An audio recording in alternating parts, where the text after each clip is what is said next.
Hello friends, welcome to PP spicy kitchen. আজ আমি নিয়ে এসেছি দারুণ এক রেসিপি। সামনেই সরস্বতী পূজা, আর এই সরস্বতী পূজার দিন আমাদের অনেকেরই বাড়িতে শীতল ষষ্ঠীর প্রচলন আছে, যেটাকে অনেকে বলে গোটা চচ্চড়ি। আজ আমি তোমাদের সাথে সেই রেসিপি শেয়ার করব।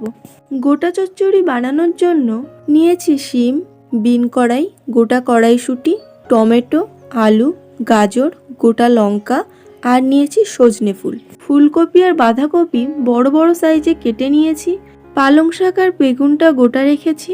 ওলকপি, বিটকপি আর লাউ শাক কেটে নিয়েছি। আর কিছু কড়াইশুঁটি ছাড়িয়ে নিয়েছি। গোটা চচ্চড়ি বলে সব সবজি গোটা দেওয়া যায় না, বড় বড় সবজিগুলো কেটে নিয়েছি তার জন্য।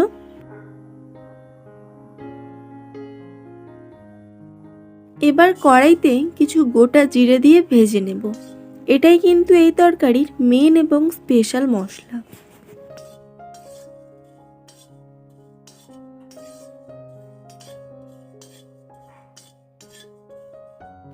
মশলা থেকে যখন একটা সেন্ট ছাড়বে তখন এটা তুলে নিয়ে গুঁড়ো করে নেব। এবার কড়াইতে দিয়ে দেব সর্ষের তেল। তেলটা একটু বেশি পরিমাণে দিতে হবে। তেলের মধ্যে দেব আবারও কিছু গোটা জিরে, দেব তেজপাতা,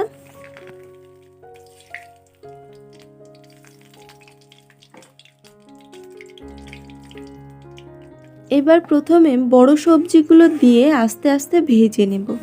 ফুলকপিটা আগে দেব।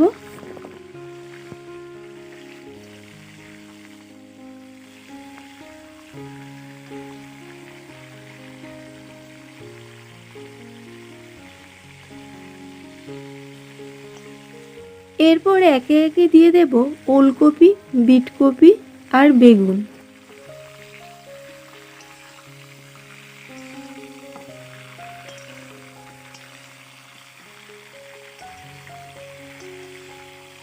বড় সবজিগুলো ভাজা ভাজা করে নিয়ে এরপর দেব বাঁধাকপি।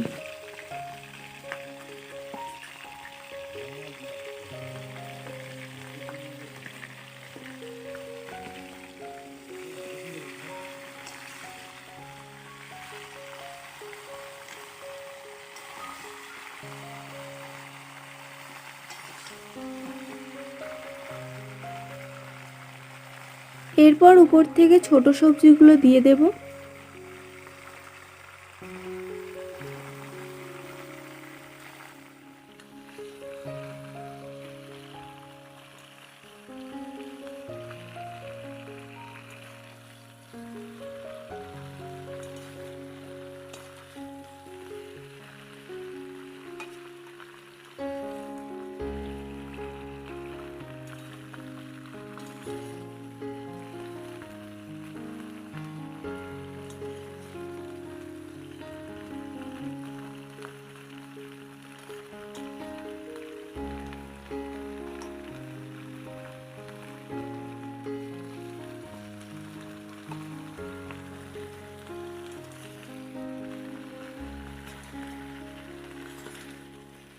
ভালোভাবে নেড়ে চেড়ে নিয়ে এবার উপর থেকে পালং শাক আর লাউ শাকটা দিয়ে দেব।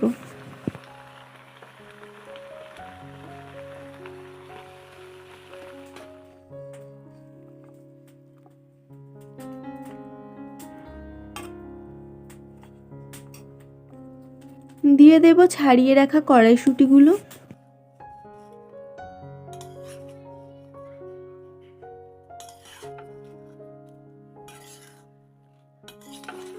সবজিগুলো হালকা সেদ্ধ হয়ে এলে উপর থেকে পরিমাণ মতো লবণ ছড়িয়ে দেব।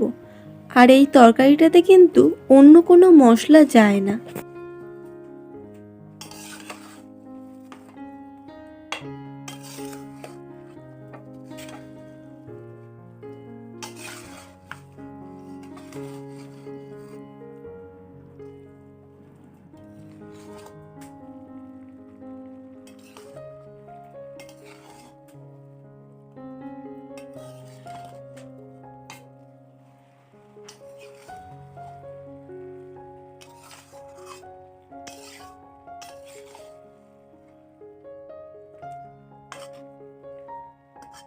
তরকারিটা কিন্তু একেবারেই আমার শেষের পথে।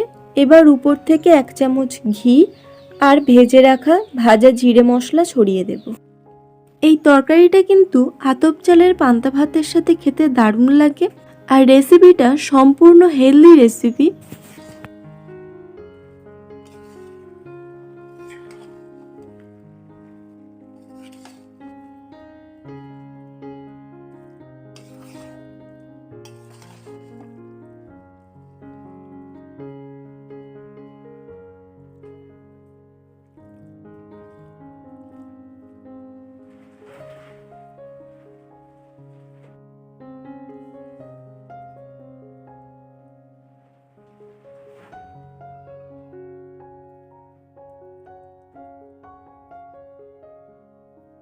তো সরস্বতী পুজো স্পেশাল শীতল ষষ্ঠীর রেসিপি কেমন লাগলো অবশ্যই কমেন্টে জানাবেন।